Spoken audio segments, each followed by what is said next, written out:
Hi, my name is John Skiba and I'm an attorney in Arizona. The other day I met with a family who was just barely getting by. It was a large family, a large amount of debt, and underemployed for 18 months. For 18 months, the husband had toiled at a job that he was overqualified for pay that nowhere near met their household needs. But this is 2014.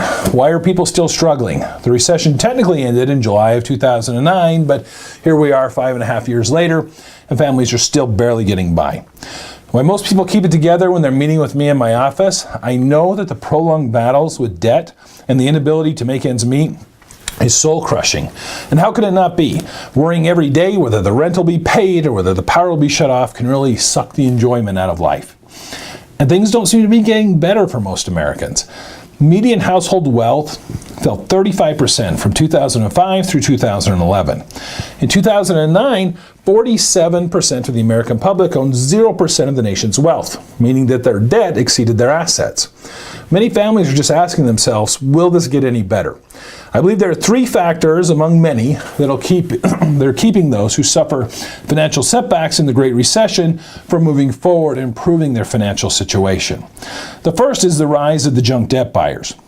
Now, the modern day way that debt collection is processed bears little resemblance to the way that creditors historically lent money and collected on a debt. Nowadays, once a debt is charged off by the original creditor, the debt is then placed into this labyrinthine system of the junk debt buyers. Debts are often bought and sold many times over. The Federal Trade Commission has labeled this current method of collection as a broken system. More than 1 billion contracts are purchased each year by junk debt buyers with an average purchase price of 4.5 cents on the dollar.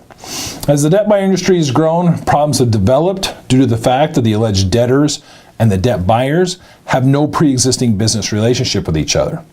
Further, as the Federal Trade Commission noted, the transfer of a single debt is fraught with peril, as debt buyers receive few underlying documents about the debts. Debt buyers rarely receive dispute history from the original creditor, and the accuracy of the information in the seller's documents is not guaranteed. In days past, a creditor would attempt to collect on a debt, and then if determined that payment would not be forthcoming, the creditor would charge off the debt, take the account as a loss for tax purposes, and just move on. Now the debt seems to live on forever. It changes hands for years and many times ends up in litigation. I meet with families in my law practice on a daily basis who are dealing with debt collection lawsuits by a junk debt buyer on an account that has had no activity in 6 years or more. The timing is often cruel in that the lawsuit seems to rear its head just as the consumer is finally getting back on their feet. Second reason is re-aging of debt on credit reports. Now, the information on your credit report and that associated 3-digit score can propel you to great opportunities or really keep you mired in financial distress. And despite its importance, the information that the creditors place on your report is often flawed with very little, if any, oversight.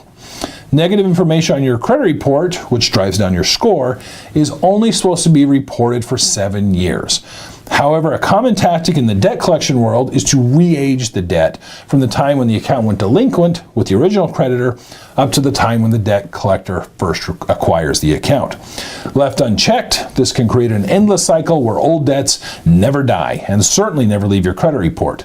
This depresses the score and leaves families in the spot of never being able to overcome a past blemish on their credit report. The third one is overwhelming student loans that don't go away in bankruptcy.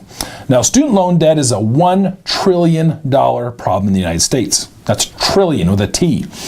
I routinely meet with families that are dealing with combined student loan debt of over $100,000, and too often the degrees that such a large sum purchase are in no way situated to repay the student loans.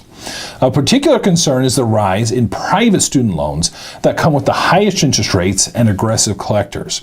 These student loans, even though nothing more than supersized credit cards, enjoy a special place in America's bankruptcy laws. They typically don't go away, ever.